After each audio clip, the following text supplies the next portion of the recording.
Hey, everybody. Welcome back to another episode of You Haven't Seen That Podcast, or YHST for short. I'm Isaac. I'm Elva. And I'm Carlos. That's right. Carlos. Give it a little bit of celebration here.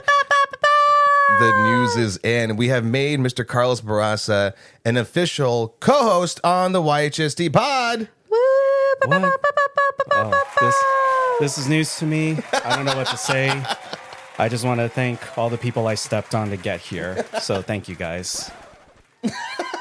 So we've had Carlos on for what, a total of like 3 or 4 episodes? 3 or 4. Yeah, and there's been some good feedback about like you being on, because it's kind of nice to have another person who's, I think, more knowledge about movies than I am. It was like feeling like a good fit, especially after us reconnecting as friends and stuff. And I don't know, we'll give you a year and see how it works out. But They're kicking me out. So That's it. So yeah, I guess I'm on probation. I'm on a probation period, I guess. I'm getting kicked out, guys. officially, unofficially. But yeah, so Carlos is he's joining the team. He has joined the team. So you'll see him also posting on YHST, which you can follow that on Instagram, TikTok, and YouTube at YHST Pod. Follow us on all the places. And if you want to support us in all of our endeavors, do so on Venmo at YHST Pod. But Carlos, a quick few words. How do you feel about being part of the team now officially? In all honesty, Oh, he's so emotional already. I know, I'm like getting choked up. But in all honesty, guys, like I'm very excited. I'm very thankful that you guys even thought about considering me joining this wonderful show you have. But I do feel the same way. Like our chemistry here has been great, and even people on my side of things have even commented like, "Oh, that's the podcast you're a co-host of," and I'm always correcting occasional guests. But now I can go ahead and say, okay, I'm correcting a correction. And you know what? So like the last time that you were on, after we were recording, we're like chatting, and you had told that to me. And you had said like, yeah, someone was saying that like, oh, why aren't you just like a regular host? And I was like, little did he know, I was like mulling the idea around, and we sat on it, and here you are, man, part of the team. Well, I'm glad, and I know that this will have a lot of great moments of Wheezing. wheezing, tea kettle laughs, my poor renditions of theme songs from TV shows. All right, where do I put my notice to leave? Or is this my notice? You know what? It's going to be kind of cool because Carlos, you're going to be helping us like with all the editing stuff. This hopefully is going to be the thing to help kind of take the workload off of me, so that we can bring all of our video reviews and video news stuff back. So prepare to see Carlos and his caterpillar eyebrows. No words, it's just dead silence after that. I was like, I can go. Oh, yeah, that's right. Hey, I'm getting used to the new role, guys. Cut me a break. I'm a child of divorce, okay? So, come on. All right, so now that all that other fun stuff is there, so now Carlos will be joining us on informing people on what's going on in the latest in news and Hollywood and entertainment stuff, with a little segment that I don't have any other creative name, so I can just call it YHST News. There you go. Alva, kick it off. 6 new trailers will reportedly play during the Super Bowl this year. Avengers Doomsday, I hope it's not another, "Hey, this person's coming back." Minions 3, Toy Story 5, Spider-Man Brand New Day, Mario Galaxy Movie, and The Mandalorian and Grogu. I'm looking forward to those. Teresa Palmer has been cast as Sif in the live-action God of War series. She joins Ryan Hurst, who was announced as Kratos. If you're not familiar, Ryan Hurst played Opie in the Sons of Anarchy series. He's also in the football movie, Remember the Titans. Oh, yeah. And then he also played a character in the God of War game. Yes, so I totally geeked out because he did the voice and mocap of Thor. That's what There it you is. go. Yeah. So perfect fit. It's pretty funny, but you know what? I think he'll definitely pull off Bang, Kratos. bang, boom. And for the... Sorry, hold on. Let me just start again. I'm reconsidering this whole thing. Sophie Turner will be stepping into the iconic video game heroine Lara Croft in the new Amazon Prime series that's being produced by them, and it already has a star-studded cast, which includes Sigourney Weaver, excuse the enunciation. I'm only allowing him one dumb accent an episode. I'm pretty excited for this. I mean, I remember watching the Angelina Jolie Tomb Raider. Yeah. It's a guilty pleasure. Oh, yeah. I discovered myself with that movie. Oh, yeah. Elva?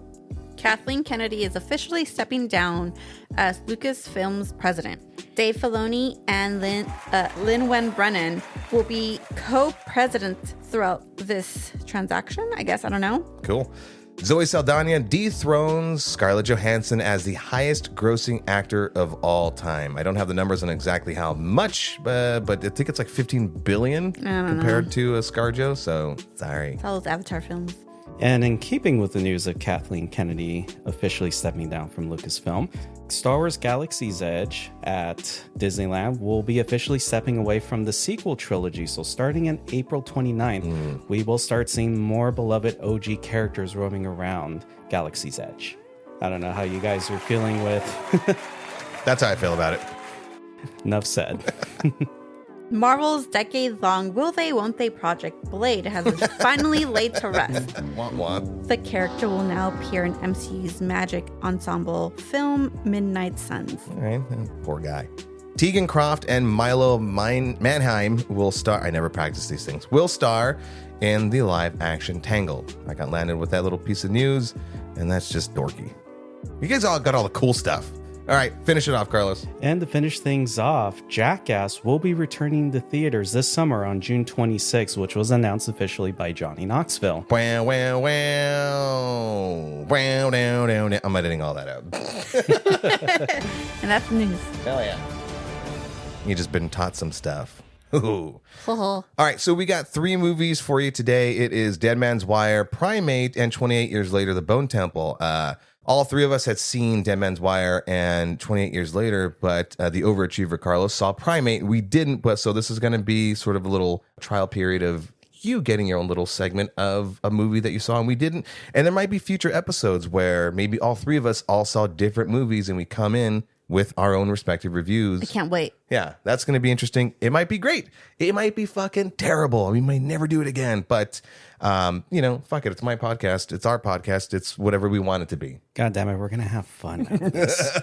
So again, sticking with our relatively new format, we are giving a snack-sized, bite-sized, spoiler-free review of the aforementioned movies, and then there will be that pause point where we're not going to spoil anything for you, so you can go watch the movie, come back, and then join in the rest of the conversation. So let's go and kick it off with Dead Man's Wire. I'll let our new co-host go first with what your bite-sized spoiler-free review is of that movie. Well, pressure much, guys? Dead Man's Wire, I really enjoyed this movie. Good drama. Didn't know that it was based on a true story, honestly. Walked in not knowing anything about this particular film. All I know is that Bill Skarsgård's in it, and guess what? He's not in heavy makeup. Yeah. He gets to play a somewhat normal person. It had some pretty tense moments. I'm trying to think what else to add. Hurry up, Carlos. Hurry up. And that's my bite-sized review. I didn't know what to expect from this. I love Skarsgård. I love, I think Carrie Ellis is also in this. Coleman Domingo, Dacre Montgomery. See, I'm not the only one that has problem with names, guys. It's a tough These one. guys do too. But I think it was like a straightforward, simple movie. It didn't do like a lot for me in the sense of like, wow, it was like amazing. I enjoyed it. It's not a bad movie. It's who's it directed by again? Gus Van Sant. Gus Van Sant. You would have known him from doing Good Will Hunting, Milk Psycho. That's not a full sentence. Good Will Hunting, Milk Psycho. But I didn't have a lot to talk about afterwards. But it was fun. It was okay for me. And I think I'm the odd person out on this one. Elva? I think you are. I thought this was a different range for Bill Skarsgård to get out of the horror universe that he's kind of been typecasted in a weird way. I love it, but I also love seeing actors that I love going to different roles. I love that it was a true story. I don't know much about it, but I know very little of it. Also, Coleman Domingo's voice was just so soothing. I don't know.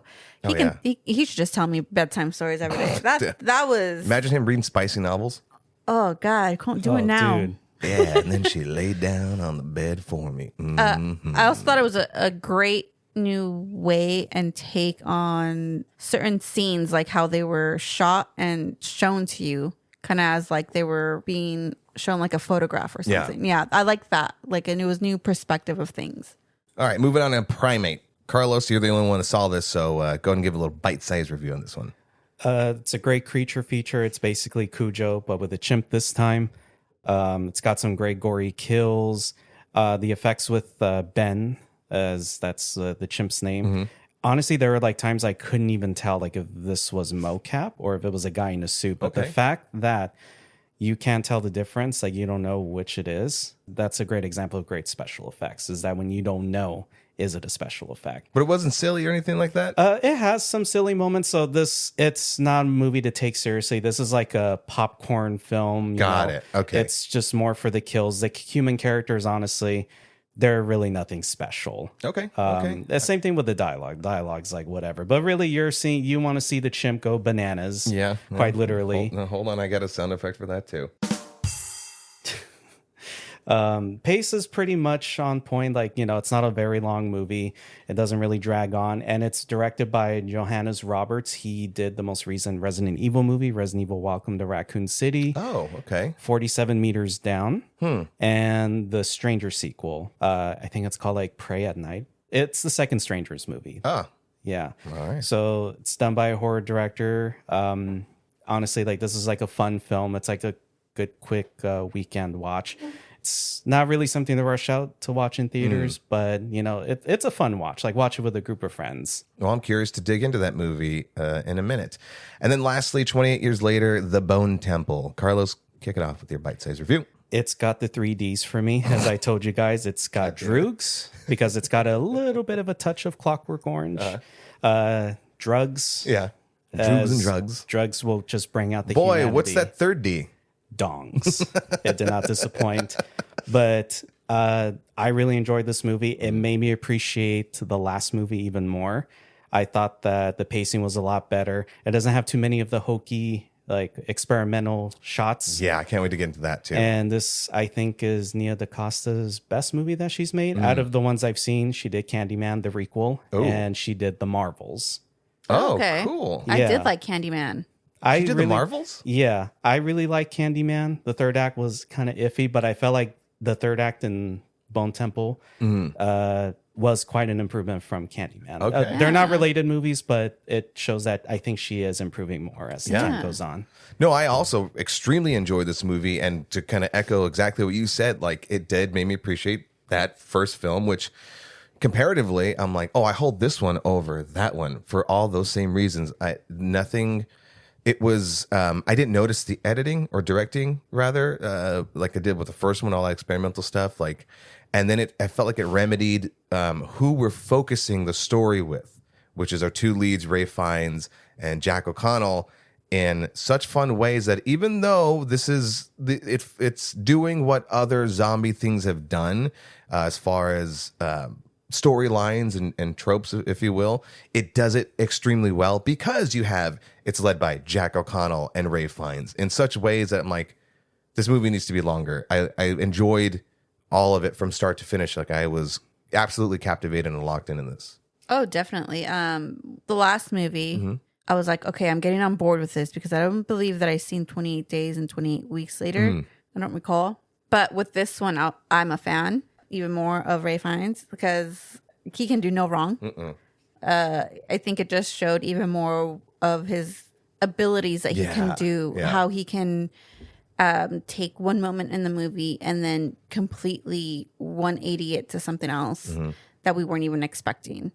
And all the other performances were great as well, even if they had smaller lines or anything, but it just felt like it all tied in. Down. So there are your bite-sized spoiler-free reviews. Here's your pause point. Go and see those movies. Come back and join the conversation where we may or may not completely spoil these 3 movies for you. All right. Did you do that? Did you hit pause? You can't answer because you fortunately, or maybe you paused it. I don't know. Let's go and start with Dead Man's Wire. So this is directed by Gus Van Sant. Like I said before, it's he made Good Will Hunting, Milk, and Psycho, the 1998. That was the 90s remake. With Vince Vaughn. And like a shot-for-shot remake. Literally shot for shot. So, like, the guy is great at directing, and this movie has no shortage of that filmmaking expertise. So it's starring Bill Skarsgård, Dacre Montgomery. It just sounds like a drink. It does. Do you want a daiquiri? Coleman Daiquiri. Domingo, Cary Elwes, and Al Pacino. Yeah. Al Pacino. Like you guys said before, it's based off of an actual event, robbery / non-robbery, that happened in February 8th of 1977, where this guy is played by Bill Skarsgård. Tony Kuritzis takes Richard Hall, played by Montgomery, who's the president of Meridian Mortgage Company, hostage, rigging up a dead man's wire to a shotgun strapped to Hall's head. That alone is like such a fascinating thing where it made me want to go see the movie. A sawed-off 12 gauge. Okay, miss specifics. But there just weren't things that were jumping out for me at the end. You know, in a sort of a nutshell, real quick, like the opening, the intro is very interesting. The middle, I'm kind of waiting for stuff to happen. The middle felt like boring for me. And I'm just talking about like pacing and story itself. You know what I mean? You know, because the actors are wonderful, the music is wonderful. It's in the 70s. So how do you miss on like needle dropping a good song in the 70s? And like the style of it, the 70s is such a cool style, so it feels like you were saying, Elva, like it has these cool inter shots of like, oh, it looks like, actual film, but there's just a lot of the story that I didn't feel could have been fleshed out. And so it's not a terrible movie. It's not a bad movie. For me, it was okay, but like convince me otherwise. Like, again, going into this, same as you, no idea of the plot, and I've never heard of this until now. Like, I read a little bit about it after watching the movie. It was pretty intense for me personally, just because when the movie starts, this guy brings out a gun, he holds this guy hostage. You're like, okay, what's going on? Like, is he a disgruntled employee? Like, we don't know yet. Like, they explain his motive, later on. But it was just tense with the situation of, okay, is this gun going to go off? I could have read about the story beforehand, but again, I kind of wanted to just let the movie play out. I've seen a lot of people say something similar. Where they could have researched it. There's a documentary too. There's also a podcast. Because I kept thinking, like, okay, is this guy gonna have like a slip and accidentally pull the trigger? Like so many times throughout the movie, he almost does. An accident's gonna happen where like somebody slips because of the literal wire. Yeah, I'll admit a little bit in the middle, like, there were parts that dragged on, but I was also kind of, what at least kept me hooked was Dacre Montgomery's perspective. He was great as the hostage. Yeah. Like you end up feeling sorry for the guy, even though like, oh, he's like the rich, spoiled son, but you do end up feeling sorry for him. And I will say Al Pacino, terrible father. By the way, the irony of Al Pacino being cast in this is, you familiar with his role as Sonny Wartzik in Dog Day Afternoon? Yes. So the synopsis of that movie basically is that it's also set around the same time. I think in this one it's 75, I think.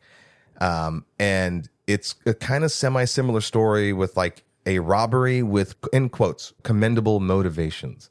You know what I mean?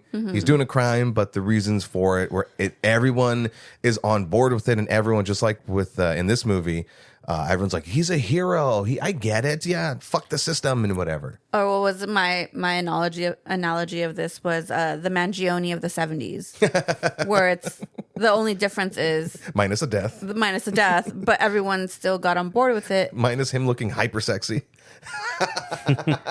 Joe has done him really good. You mean that literally, figuratively? All of the above. Yeah. Everyone admits that. Okay. That's the only thing. What if he was ugly? Would you be feeling the same way? Like, oh, I totally get it, dude. You're like, oh no, throw him away. No, well, I mean, no, but the reasoning behind it. I got you. Yeah. I forgot the rest because we went side notes. Never mind. How dare you? Yeah, that's what I do also like about the movie. It does show what the general public's view of him is. Like, they see him as the hero. This guy got screwed out by, rich people. But again, they also show that is this guy, because what his demands are, I won't go into great detail. It's like, okay, this guy is also quite delusional. It's like, how's he going to get away with all this? And he's, saying like, yeah, I'm the hero of my... Well, I think everyone has that main character syndrome in a way, which he definitely has that. Yeah, as the movie progressed, his character not necessarily unravels, but you're thinking, is this going to be a movie where you're rooting for the guy? Do you want him to get away with it? But then there's, again, Skarsgård plays it well, and I'm going to go into this in a second, but like Skarsgård plays it well, and then the guy becomes a little bit more like unhinged, and you question it as far as like, oh, am I rooting for him anymore? Is he actually telling the truth? I mean, I get that the rich get richer sort of thing. Like get that side of it. But, to go to this length. From like my field of work and everything, how the rich get richer, yes, it's very true. And I can definitely 100% say that for some reason, because mortgage companies, mortgage lenders, anything like that, their wording is very Shiesty. Yes. That's from my point of view because of my line of work. So yeah, I can definitely believe that this mortgage company messed him up, and the fact that he had the proof to back up is like, here's my proof, but why is no one listening to me? I almost wish I would have paired this movie up with the Korean film that we saw, No Other Choice, because its extraneous circumstances push this man to do things that he otherwise wouldn't do. And there is actually like a part in the movie, if you remember, where he's talking with Al Pacino and he says, "Do you have any mouths to feed?" He goes, "Well, no, I don't." He goes, "Then that you're just, in essence, like, well, then you're just being greedy. If you don't have mouths to feed, then what really is your motivation?" You know what I'm saying? So there is that sort of difference as far as like all these things pushing this guy to do stuff. It's really extreme. So the movie, I feel like the movie makes you question whether or not you're rooting for him. But what I wanted to get into just a little bit, two things. The reason why the movie kind of lost me a bit, or I feel like some things could have been adjusted, is as much as I love Coleman Domingo, as much as I love him as a radio talk show host with a fucking ultra sexy voice, is the movie focused on his character, I think, a little bit too much. And I don't know if it's because they didn't have much more to like pull out of the story because it was so straightforward. It didn't feel like there was an attempt to dramatize or make any of the characters relatable or just expand on their character altogether. But there was just so much focus on Coleman Domingo's character that it felt almost as if, well, we don't really have anything else to go. It felt like fluff. You know what I'm saying? As much as I enjoy Bill Skarsgård, although I did hear hints of Bob Gray in this, the Pennywise inspiration. With the accent. Yeah. And all. I think that he was miscast in this. Really? I think that maybe another actor, and I can't think of anybody, possibly would have elevated this role to make it feel more grounded. I can't really articulate exactly why, but there was just something about Skarsgård's performance that, although it was good, maybe there's like with Montgomery, I felt like he was in it. I didn't feel like Skarsgård was in it. He's being frantic and frenetic and stuff, and it was cool. But I think and again, obviously just my opinion, I feel like the movie was just a notch lesser for it. I think also Montgomery having a whole wire around his neck and everything, of course he's going to be 100% in it. Yeah. Like that there itself. You know what it was? Almost a little bit of overacting. So you felt like it was over the top, a little over the top? Yeah, I think he needed to reel it in just a bit. And here's the thing too. I was feeling like maybe that was it. And then at the end, they show the real Tony Kuritzis. And I was ding, ding, ding on the money where he wasn't that eccentric as Skarsgård played it out to be. Well, you guys are looking at me like I'm fucking wrong. Theatrics, man. Don't, come on. That was just me. I mean, No. yeah. 100%. Like, I get it. That's what you want to think about that. But, but also, I don't know if they also took inspiration from the podcast. It was like an 8-episode podcast with John Hamm called American Hostage. I don't know if they took a little bit of inspiration with that, or also it's a new, different take. Of course, you don't want Skarsgård because he probably hit exactly everything that they were looking for, and anybody else that might have been close might have hit, but didn't really 100% get there. That we want that one. Agree to disagree. I mean, I imagine that's what like the process went, and they like that's what we needed. But as a viewer, I mean, like I'm not the story isn't precious to me. You know what I mean? This is just as an outside viewer that knew nothing about it, who loves Skarsgård. There's been movies prior to this that I love an actor, but also felt like they weren't right for the role. But just for me, it's something was lacking in it where I'm like, oh, it could have been taken up a notch or two. Again, the rest of the movie was perfectly fine. It looked great, but even you were talking about like the stylistic sort of intercuttings and stuff. Even those bits didn't feel. It looks like what it felt like that. I mean, I'm repeating myself at this point, but it felt like the story was so straightforward that there wasn't anything else to pull from it, and so they're trying to make it interesting. You know what I'm saying? Like I see the attempt and I see that there wasn't much substance to the rest of it. Thus, the focus on the newscast lady and Coleman Domingo's radio show host. Just to sort of fluff it out. Also, there was like the bit with the FBI agent trying to profile Skarsgård's character. So I kind of get what you mean that like, okay, outside of the hostage story, maybe there is as much. I will say, like with the news reporter, the one that's trying to like break the story, like make her big break. I'll admit that was probably my least interested aspect of the story. I felt like her part was like that was fluff. For me, I'll disagree with you on this. I think Coleman Domingo's part was probably the second subplot that was more appealing for me. Oh, for sure. Probably it's probably because I love his voice. Oh, 1,000%. There's a little moment where when he's leaving the studio and they're about to like ask for his help, and he's like, "Oh no, I'm gonna have dinner with my wife at 6:45. Do you understand the importance? Not 6:44, not 6:30." That little moment spoke true to me because sometimes I say that I'm like, "Oh, 6:30, not 6:29, not 6:31." That was just reminded me of a little bit of myself, but. Yeah, so that's the one part I'll disagree with the Coleman Domingo part, but again, I think it still told the main story pretty well. Yeah. It's told the main story pretty well, and also told the story of a reporter trying to get her big break, which is kind of in a way of the same line of like, you got a white man up there holding hostage, and not a white man. A white man. White male rage. What's a cure do about it? Nothing.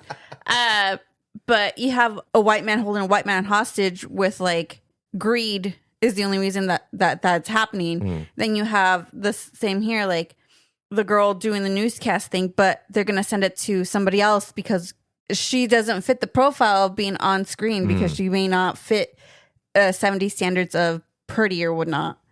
And then you also have Coleman Domingo, who has like its own little thing, which is weird. And I like how they made him the narrator and also involved in the story. Because I was like, that's a great... Because usually a narrator, you just hear the voice. You really don't hear much of it unless it's like a retelling of it. In a nutshell, in my own defense, to reiterate, it's a cool movie. It's okay. But there was just nothing where I'm like, wow. I mean, you took a 10-minute nap in the middle of it. I did, but somebody had to give me a double and a fucking okay, boba. Yeah, sure. Dude, I can have a Thanksgiving meal and no sleep. And Didn't you fall asleep too? I did. Yeah. That's exactly what I'm saying, is that like the middle was such nothing where I'm like, dude, there were so many moments that could have been just like touched up a lot better. From a movie making perspective, it's done super well, but there's just these things. And I've said this about other movies where I'm like, it's good, but it could be great. It could have been like the movie of our current era that like, it's not a franchise thing and people are going like, wow, movies are back. You know what I mean? Yeah. I mean, I will say I'm being really finicky. I'll say it's not Gus Van Sant's best movie. I think his best movie is Milk for me personally. Yeah. But I think like the story it told is pretty relatable to today's day and age. So yeah, I think I'll say this, like it could have maybe add a bigger punch just to make the story more. That's what I'm saying. Yeah, it needed a big punch. I liked it a lot though, but it was cool. So I guess, yeah, like Elva said, you're the odd one out. Like we'll fanboy over it together. Yeah, it's fine. Oh God, it's gonna go great. No, okay. So next movie, we're gonna give Carlos his time in the spotlight, and let him dig into Primate. All right, Primate. So with me, I'm a creature feature guy. I love B movies. It's right up my alley. Part of my top 25 list had like a few creature features on there. So again, this is right up my alley. This is made by Johannes Roberts, again, who did the last Resident Evil movie, 47 Meters Down, and the Stranger sequel. So mostly dipped in horror. I've only seen the Resident Evil movie that he did a couple years ago, which was okay. I liked it. People didn't really like it a lot because it was like true to adaptation of 1 and 2. Some aspects of it, yeah. Although that's a whole nother review in itself. But as far as this is concerned, just like as a quick, simple story of basically Cujo with a chimp, just made me more terrified of chimps. Why I was already scared of chimps to begin with. But yeah, the best thing I could say about it are the kills. Like the opening scene has a great kill. I'm not going to give it away because I definitely would like for you guys to check it out just to kind of see what I mean. Yeah. Again, this is kind of more for the kills and the thrills, you could say. The characters are pretty forgettable, but the simple story, the gist of it is college girl comes home to visit her family in Hawaii. Her mom has like this chimp that she raised from birth because she was like a scientist. So the Ben the chimp is like a member of the family, and they taught Ben how to do sign language because the patriarch of the family, I'm struggling to remember his name, but he's a real deaf actor, and he won like I think it was like best actor for Coda. Yeah. So that's why I recognized him. Yes. I got it here. I love how he's now getting put into these roles, and also how he's being accepted for interviews and everything. Yeah. And it's just great to see him actually get that recognition. Troy Kotzer? I guess that's his name. He also did the sign language portion for, I think, last year's Super Bowl with Chris Stapleton's rendition of Star Spangled Banner, which is by far the fucking best version Oh, yeah, a of couple Star years Star- ago, yeah. Zoom in on the fucking players crying. It's great. Yeah, I think I might remember that. But it does play into the film where, because there's a few sequences, I won't give too much away, where him being deaf and there's stuff happening. It's like the audience had a big reaction to it. It was like, oh my God. So again, I won't give it away. So the reason why me and Alva didn't run to go see this is like, just from the trailer, it seemed silly. I had the same thoughts too. And because January is known as the dumping ground for like shitty movies, that didn't help out with first impressions of it. Yeah. But when I started hearing reviews for it, I was like, okay, you know what? I'm going to go see this. Again, monster movies are my thing. The biggest compliment for this movie is just, again, the effects, where I feel like it's a guy in a suit. Yeah. But I didn't look into saying like, is it motion capture? I know there's a few shots where it's like CG and you could tell. Okay. But again, because I couldn't tell if it was a guy in a suit, in a practical suit, or mocap, I think it's probably a mixture of both. That's where it's the best CG is the kind where like you don't know that it's CG. Good CG is invisible CG. And the pace, I mean, things pick up pretty. It starts off pretty solid. It doesn't really drag on. It keeps running. Like, and the movie knows what it is. It doesn't take itself seriously. Good. There's quite a few intense moments. I don't know if you guys ever seen Cujo. No. No, It's on the list. I've seen most of Cujo a long time ago, but just like them being stranded in one particular, again, I won't give anything away. Like it kind of plays out the same way, and they're just trying to find attempts to like call for help. And honestly, that's pretty much the gist of it. Going back to your man in a suit, can confirm. It was a guy in the suit. Yeah, so Was minimal it a regular guy or like a little person? minimal CGI, heavy on the practical effects. Okay. Yeah. And Love yeah, it. same thing with the kills. I could tell that I think just about most of it were practical. Well, I want to ask, and another, because it was another thing that sort of deterred me from seeing it. We all know horror films get overhyped in the advertisements. This is the scariest movie that people have seen this decade. Oh, yeah. They've said for like Long Legs, they've said for fucking everything else, and you're like, oh, is it really? And then they show people, like freaking out in the theaters. As far as like a scary movie, creature feature, whatever, like, how were your emotions running through it? It's had some pretty intense moments, I will say. Was it more like laughing, like, oh, he smashed their head in, or was it like, ooh, this is a little visceral. bit of, for me personally, a little bit of both. There are some really gruesome like moments. Okay. Ooh, Like again, the chimp. You don't realize like how strong chimps are. It's stupid scary. My algorithm has designed like a lot of people getting hurt by animals, and I've seen how strong chimps can be. Nice. Yeah, face is there, face is gone. His face was off. Yeah, just remember that when you watch it. If you guys ever watch it, you'll see what I mean. All right. Okay. Any other things you want to say about that before we move on? It's a good fun watch, I would say. If you want to see just a fun horror film, go check it out. All right. And now our last movie, 28 years later, The Bone Temple. This is the direct sequel to the 2025 movie, 28 years later. And that one was directed by Danny Boyle, written by Alex Garland. This time directed by Nia DaCosta, written by Alex Garland.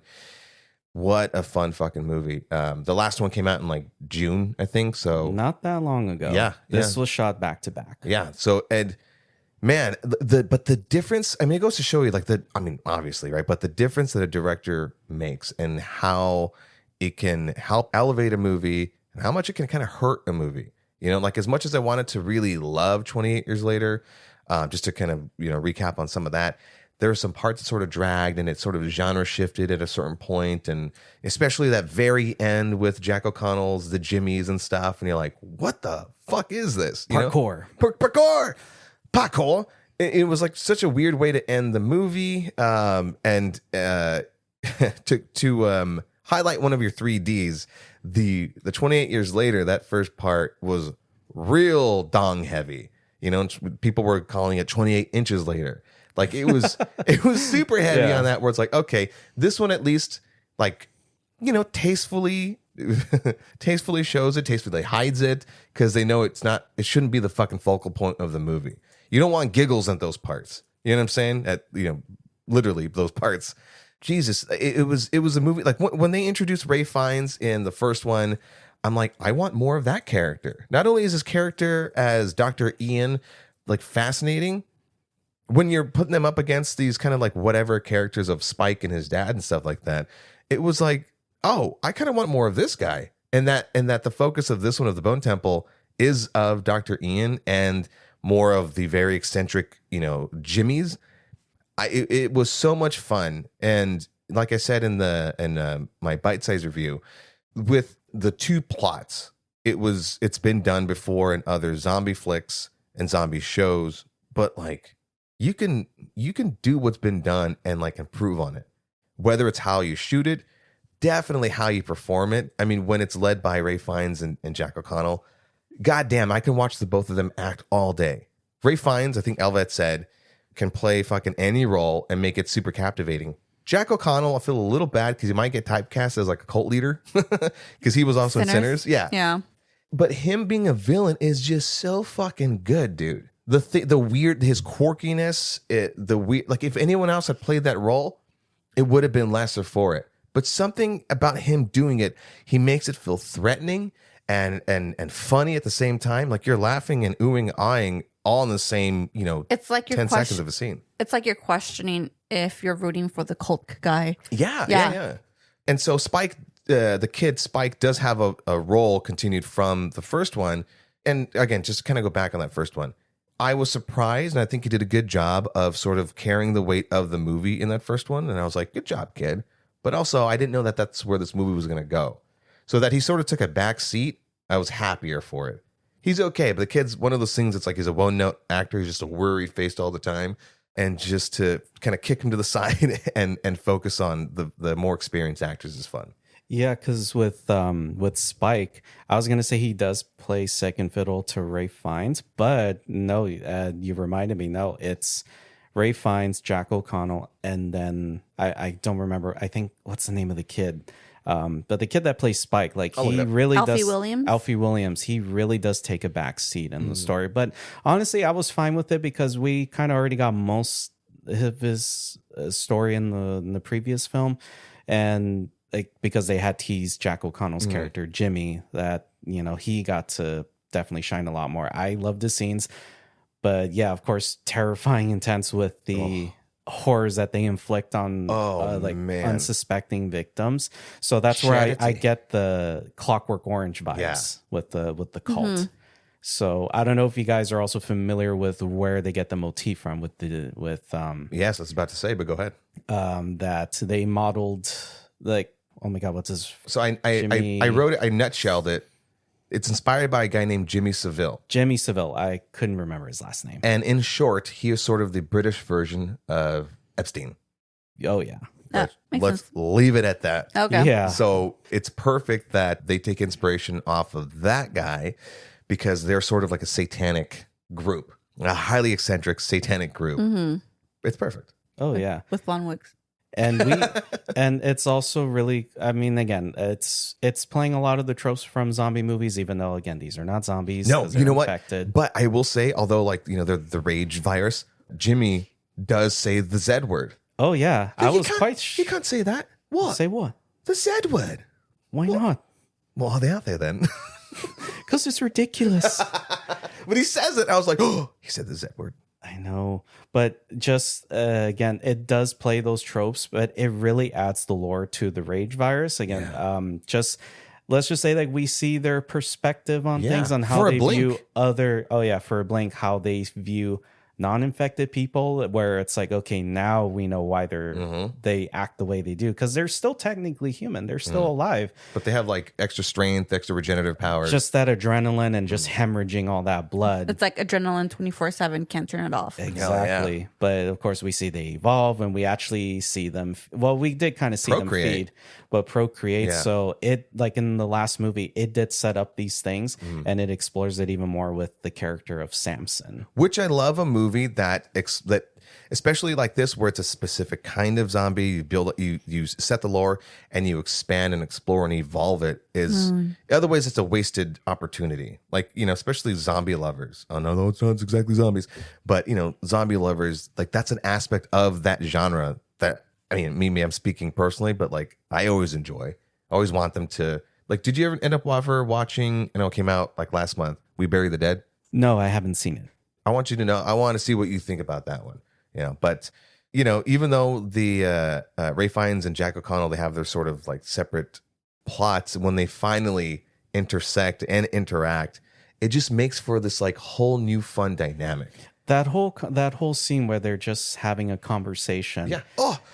It's like you so kind of good. see both of them were like, wow, it's nice. Well, even though It's like, a clinic. obviously, even though from the outside, like they both look kooky. Yeah. But for them, it's like the most humane conversation they both had in probably decades. And it speaks to the character of like Dr. Ian accepting this conversation, even though he knows this guy is a sort of threat, and being calm. It speaks to his character, and then it speaks to Jimmy's character of like, I like you. But that's a terrible accent. He's like, but I was, I would have killed you. It's like him getting therapy, Yeah. You Yeah. easy to talk to. but it was like in a way where it's like not really shown as that. And this movie didn't get carried away with like hyper stylistic stuff. It was, contrary to like the first one where they're trying to do that bullet time thing, and it was distracting. You know what I'm saying? After too many times, yeah. Like the first couple times, like, okay, that's cool. I appreciate directors trying unique things, like the whole rig that they built for the iPhones, because it was more than one iPhone they used. Oh, yeah. But at least in this one, it's kind of more traditional. I think they did use traditional cameras. Like they didn't try to do too many gimmicky stuff, which again shows that these two movies were made by two different directors, but they still find a way to complement each other. Yeah. Like it does complement more Danny Boyle's film. So it just made, I said in my bite-sized review, made me appreciate it even more. Now, it wasn't perfect, but I still enjoyed it. But now I like it even more. But this was definitely quite the improvement over the last one. And of course, if you're a zombie lover, you're always looking for that brutality, which We Bury the Dead didn't have. But this one has, it's not even a ton of moments of violence, but it's just enough.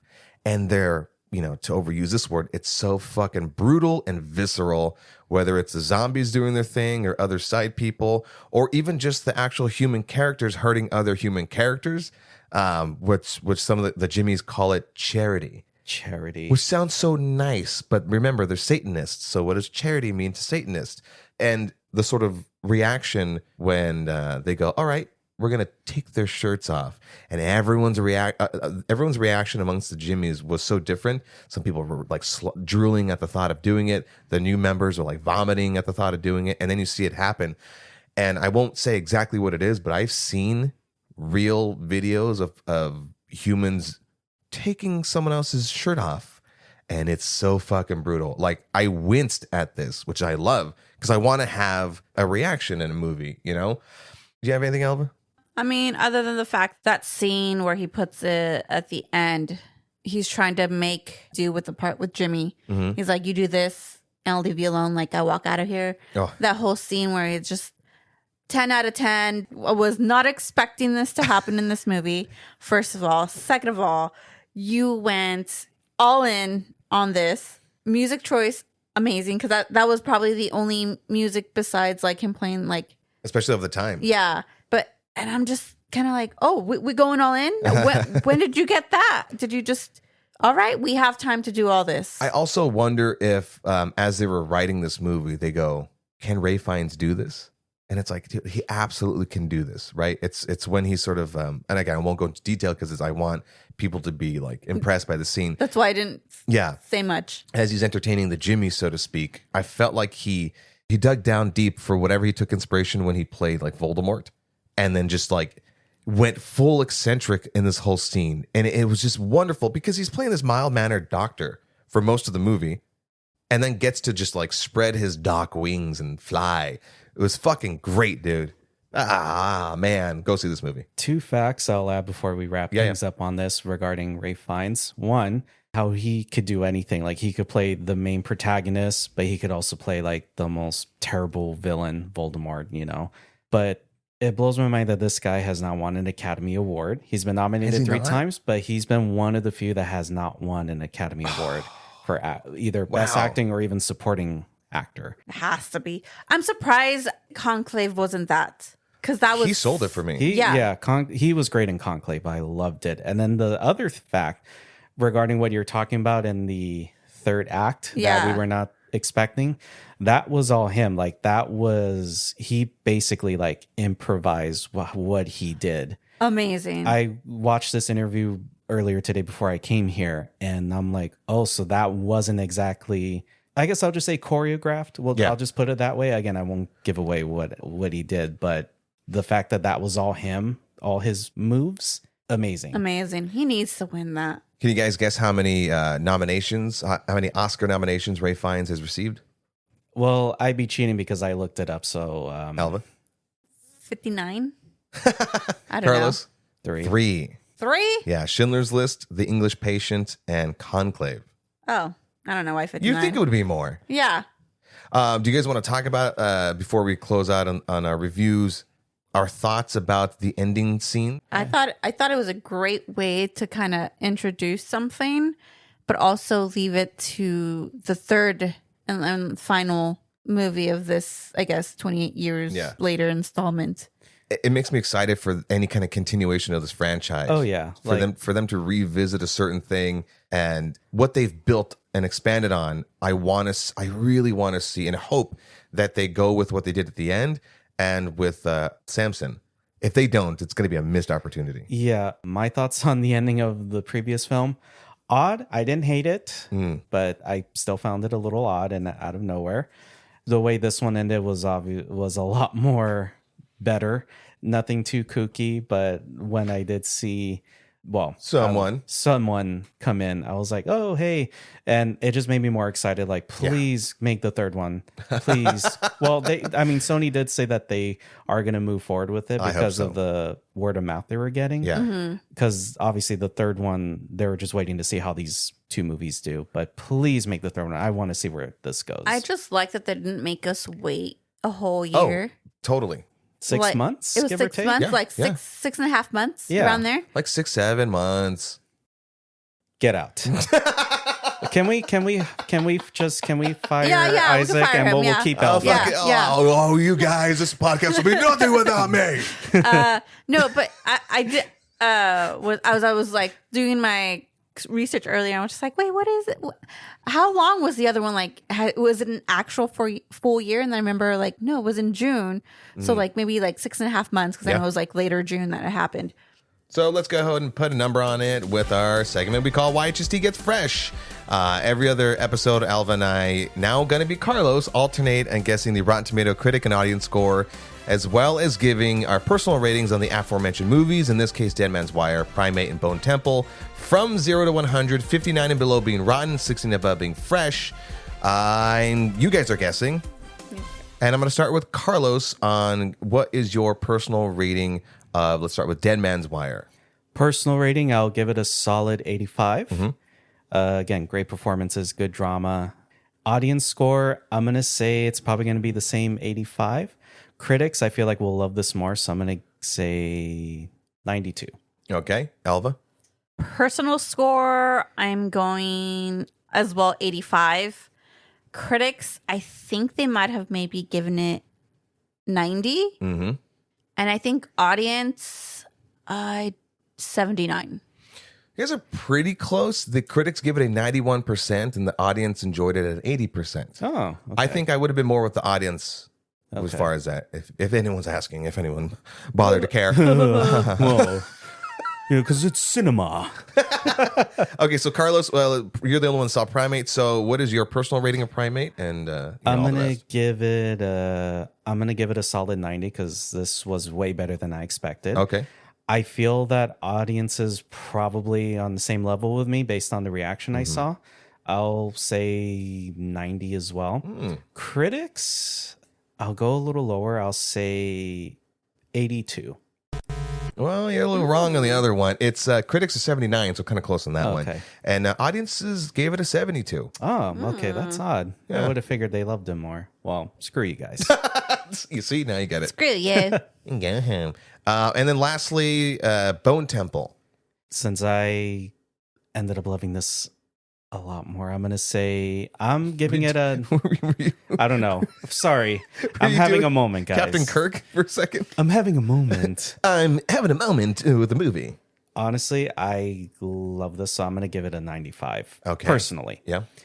Audiences, I'll say 88, and critics, I'll say 89. Elva. I give it a 93. 93. We're going 93. I think critics might have given 95 and maybe audience 96. Ooh, you guys are kind of close, but on opposite ends. Critics like this at a 94, and audiences loved it at a 91%. So, And never mind then. Off audience. so there you have it. There it is. And I love you all. And last but not least, we are going to continue with our trivia, and Alva's going to tell us the clues. And if you're not familiar with our whole trivia game, because it's going to get real, it's going to be 4 rounds. We're going to play it a little bit differently, where we're going to start with Carlos, but I'm going to have a chance to steal in case I know it, make it a little bit more fun. We may evolve it in the future. But if you're not familiar with our little game, we are guessing a movie based upon 5 clues, and those 5 clues are specifically actors. And so it's 5 guesses. We get a guess each round. 5, 4, 3, 2, 1. Yep, you have a chance of 5 points if we get at the first one, which is going to be the hardest clue for 3, 2, 1, or no points at all. So, Alva, tell us what the clues are, starting with Carlos. All right. Carlos, are you ready? We're ready to rock and roll. All right. For 5 points, Maggie Elizabeth Jones. Oh, no guess. All right. No still for me either. For 4 points, Colin Ford. Not Colin Firth. But thought Colin she was Ford. gonna say that Ford. too, Yeah, yeah. no. No, nothing. 3 points. It just hurts more with the buzzer. Thomas Hayden Church. Church. Sideways? No. Ooh. Okay. Damn. Steele. Over the hedge. No. For 2 points, Scarlett Johansson. Oh, Oh, I think I got it. Maybe. no, nothing. Damn. Forgot I had this thing. Again, just makes it hurt more. Lost in translation? No. Was he in that? I don't know. For 1 point and 1 point only, Carlos. Matt Damon.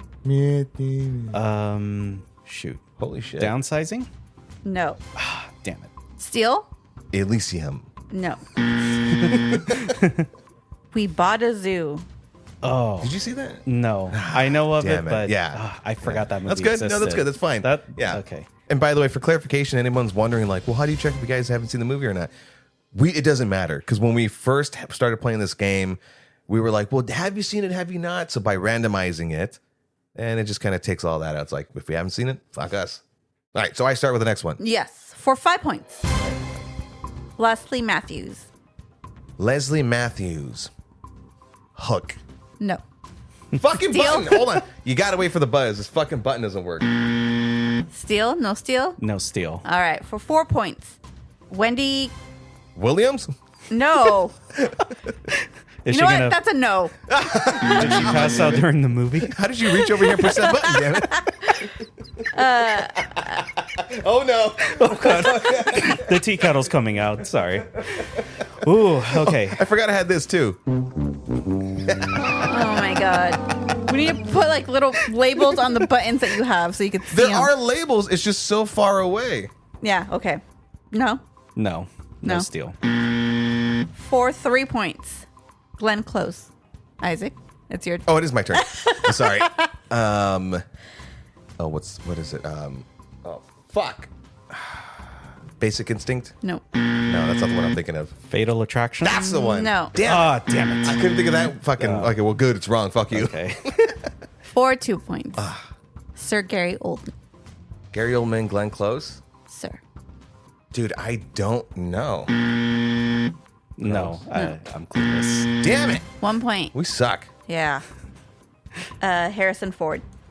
Harrison Ford, Glenn Close, Gary Oldman. Oh, What? That's a great cast. okay. Hold on. That's my turn. I know, but I figured it out.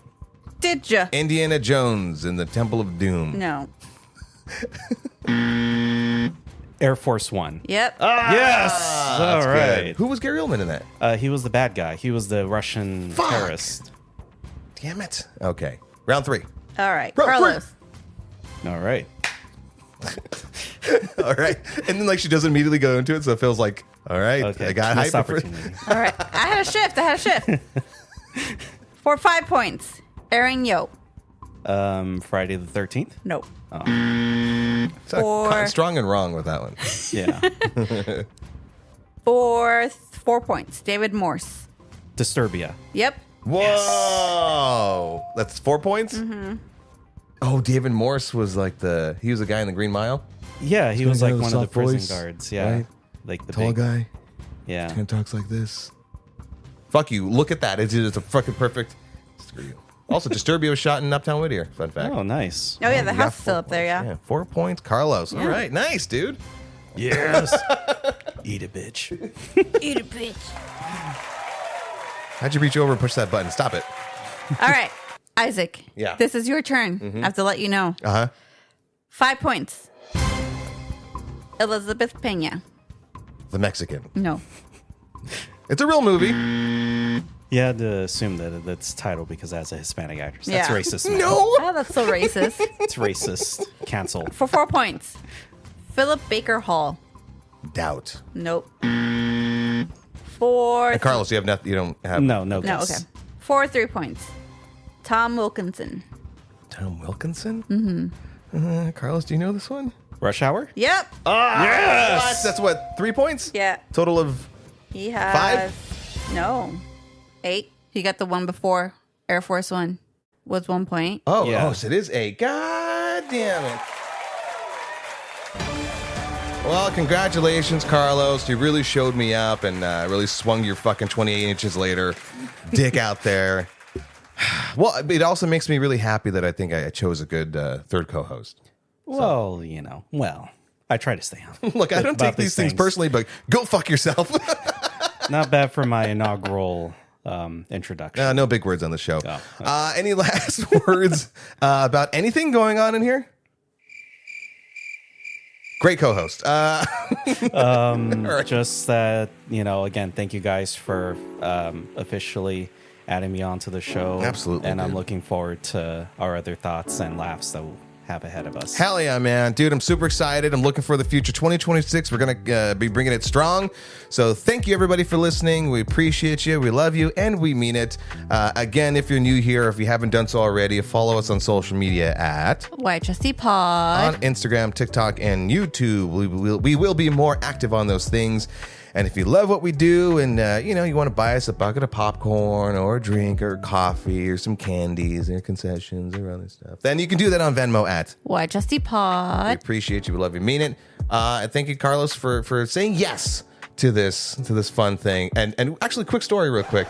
So what was so fun is we bumped into each other at For the third time. Yeah, for the third time at seeing 28 years later, Bone Temple.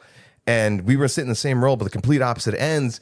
What was so kismet about it was like I was planning on telling him today as we had lunch that like, hey man, I want you to be on board with this. But I was so bubbling with like excitement to tell him. I'm like, I want to tell him early, but it's got to be face to face, but I don't have time. And then we bump into him. So we like sat down in a corner and we're like, hey dude, I got something to tell you. I want you to jump on board with this stuff. And you're like, well, really? I was like, yeah, dude. I was like, you're not messing with me, right? And then he said yes. And then we kissed a little. Gone. When's the wedding? Then Elva got grossed out and I had to walk home. It was a whole thing. But so there's a little mini story about that stuff. Well, I love it, man. I love you guys, and I'm looking forward to what's ahead of the show. Fuck yeah. Now we have a third voice and jumping in on telling everyone to let us know about any movie that is on their growing list of films that has people asking them the question, you haven't seen that? Later, folks. Laters. Bye. Look at that zombie's dick. God damn. Just dongs, like in my old job. Just dongs everywhere. I got nothing. Later. Bye.